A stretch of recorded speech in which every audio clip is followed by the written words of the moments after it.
ঢাকা উত্তর city corporation ৯ নং ওয়ার্ডের পক্ষ থেকে মাননীয় প্রধানমন্ত্রী দেশরত্ন জননেত্রী শেখ হাসিনা, মাননীয় মেয়র আতিকুল ইসলামের পক্ষ থেকে ঈদের অনেক অনেক শুভেচ্ছা। ১৭ই জুন পবিত্র ঈদুল আজহা অনুষ্ঠিত হতে যাচ্ছে। ইতিমধ্যে মাননীয় প্রধানমন্ত্রী দেশবাসীর উদ্দেশ্যে এবং আমাদের উদ্দেশ্যে কিছু দিক নির্দেশনা দিয়েছেন। যেহেতু এটা কোরবানির ঈদ, পশু জবাই হবে।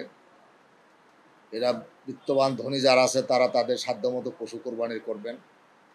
যারা গরিব, শ্রমিক, খেটে খাওয়া মানুষ, তাদেরকেও যাতে এটার অংশীদার করা হয়, তাদেরকেও যাতে আনন্দ উৎসব, তাদেরকেও যাতে মাংসের ভাগের সাথে শরিক করা হয়, সে ব্যাপারে তার একটা নির্দেশনা আছে। সেদিকেও আমাদের সচেষ্ট থাকতে হবে। আর এর পাশাপাশি কাউন্সিলর হিসাবে বর্জ্য ব্যবস্থাপনার যে দায়িত্ব, সেটা আমরা প্রতি বছরই পালন করি। এবছর আমি বিশ্বাস করি আমরা সুচারুভাবে সেটা পালন করতে পারবো।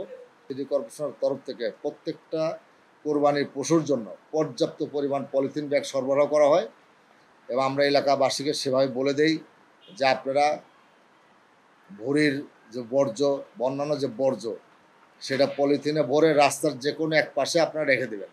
এটুকু শুধু আপনাদের কাজ। এটা অপসারণ করার দায়িত্ব আমার এবং আমার পরিচালনা কর্মীদের। যেখানে গরু জবে হবে সেখানে পর্যাপ্ত পানি দিয়ে ধুয়ে ওই জায়গাটাকে আমাদের সরবরাহকৃত ব্লিচিং দিয়ে আপনারা অন্তত দূষণমুক্ত করবেন। আল্লাহ হাফেজ। জয় বাংলা, জয় বঙ্গবন্ধু।